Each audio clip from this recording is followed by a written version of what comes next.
वही बोलते हैं जितना जल्दी है 200 करोड़ दे दीजिए मेरे को साथ जितना जल्दी हो सके 200 करोड़ रुपए मुझे दे दो। হুমায়ুন কবিরের এই কথা এখন সোশ্যাল মিডিয়ায় খুব ঘুরপাক করছে। কথা হচ্ছে ভিডিওটা কি রিয়েলি নাকি এআই দিয়ে বানানো।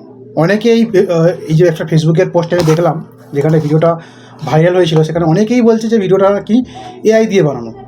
दिल्ली हो कोई ऐसा कॉन्फिडेंशियली कोई ना ये सुरेंद्र अधिकारी को सब नहीं टाइम से बात हो रहा है। ঠিক কথার সঙ্গে মুখের যেটা স্টাইল সেটা কি ম্যাচ হচ্ছে না।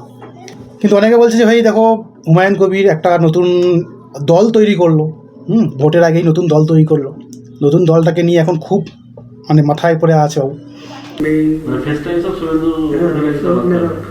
वो आपको पूछ लेगी तो मालूम हो जाएगी। नहीं, हम बोला है कि ये जो फंड मतलब आपके पास आएगा तो ये फंड आपको थ्रू सुरेंद्र अधिकारी आपको लेना है या आप डायरेक्ट इसका हैंडल करना है? डायरेक्ट करना चाहिए। तो वो कॉन्फिडेंस सुरेंद्र अधिकारी मुझे बताया जो आपको दिल्ली लेके जाओगे, दिल्ली को जो बंगाल का जो इलेक्शन के जो मोहन यादव जी मुझे बताया চপারে করে প্রাইভেট চপারে করে মানুষটা নাকি ভোট প্রচার করবেন, আর 50টা জায়গায় ভোট প্রচার করতে হবে, টাইম হাতে খুব কম, তাই প্রাইভেট চপার নিয়ে বাবু কাজ করছেন। जो पीएमओ के साथ वो डायरेक्ट रिलेशन में है और वो हेमंत बिश्व शर्मा जी असम का चीफ मिनिस्टर भी उनको साथ है। वो पीएमओ जी मेरे को साथ रिलेशन रखने के लिए डायरेक्ट करा। অনেকে বলছে ভাই দেখো হুমায়ুন কবির যে টিম মানে যে পার্টি সেটা হচ্ছে তৃণমূলের বি টিম, অনেকে বলছে এটা হচ্ছে বিজেপির বি টিম। আপনাদের দেখে কি মনে হয়? तो वो भी बोला मैं दिल्ली में मध्य प्रदेश भवन में वो बुला लेंगी बात करेंगे, लेकिन उनको साथ मेरा कोई पैसा के लिए बातचीत नहीं हुआ। वो यही बात बोला जो आपको मेरा সবাই বলছে ভাই এটা হচ্ছে এআই ভিডিও, কেউ বলছে না এআই দিয়ে নয়, কেউ বলছে ক্ষমতায় থাকলে এনআইএ দিয়ে তদন্ত করান হুমায়ুন কবিরের বিরুদ্ধে।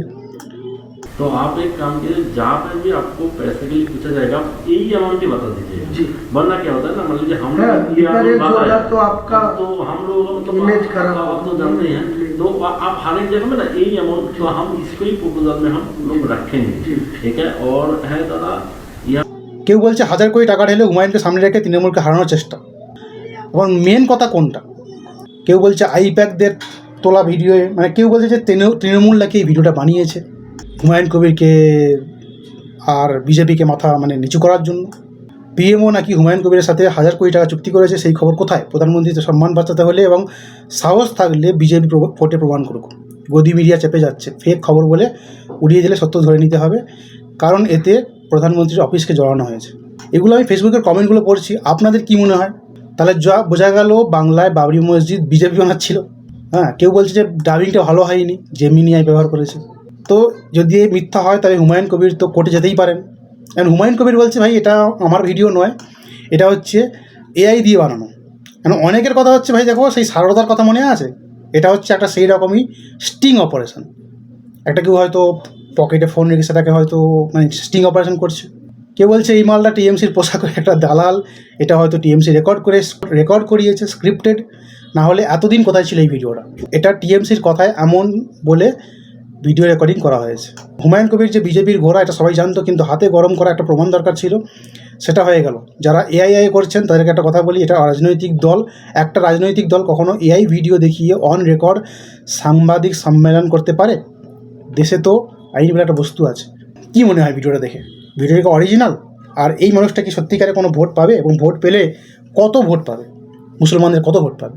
এখন কথা হচ্ছে ইনি AIMM আসাউদ্দিন ওবেসির সঙ্গে মানে টাই আপ করে এবং নিজের পার্টি তৈরি করে ভোটে লড়ছেন 2026-এর। পশ্চিমবঙ্গের ভোট বেরোলে ব্যাপারটা একদম বিশাল বড় আগুনের মতো উত্তপ্ত। ছোটোবেলাতে দেখে আসছি যে বামফ্রন্টের আমল থেকে মানে ভোট এসেছে মানে যা কিছু মারামারি কাটাকাটি, এই তাই ওই তাই, সকাল দুপুর সন্ধ্যে মিছিল স্লোগান। যাই হোক 2026 কী মনে হয়? তৃণমূল জিততে পারে, বিজেপি জিততে পারে। এখন তৃণমূলকে তো কোণঠাসা করা হচ্ছে বলা সবাই অভিযোগ যে ইলেকশন কমিশনও নাকি তাদের বিজেপির হয়ে কাজ করছে। মানে যাই হোক এই SIR নিয়ে প্রবলেম। একজন চেনাশোনা মানুষ, সে হচ্ছে প্রাক্তন রিটায়ার্ড, মানে এর আগে পঞ্চায়েত প্রধান ছিল, এখন SIR BLO হিসাবে কাজ করছে, তার নামটাও কাটা গিয়েছে, ডিলিটেড হয়ে গিয়েছে। তো এই সব উত্তাল তরঙ্গের মধ্যে কি মনে হয় যে বিজেপি জিততে পারে 2026-এ, না তৃণমূল জিততে পারে, না হুমায়ুন কবির কত ভোট পেতে পারে, না হুমায়ুন কবিরের এই ভিডিওটা AI দিয়ে তৈরি? কি মনে হয় কমেন্ট করুন। ভিডিওটা আচ্ছা লাগলে লাইক করুন, আর ফেসবুকে থেকে থাকলে মুঝে ফলো করুন, আমাকে ফলো করুন, আর যদি ইউটিউবে দেখে থাকেন চ্যানেলকে সাবস্ক্রাইব করতে পারেন। বাই।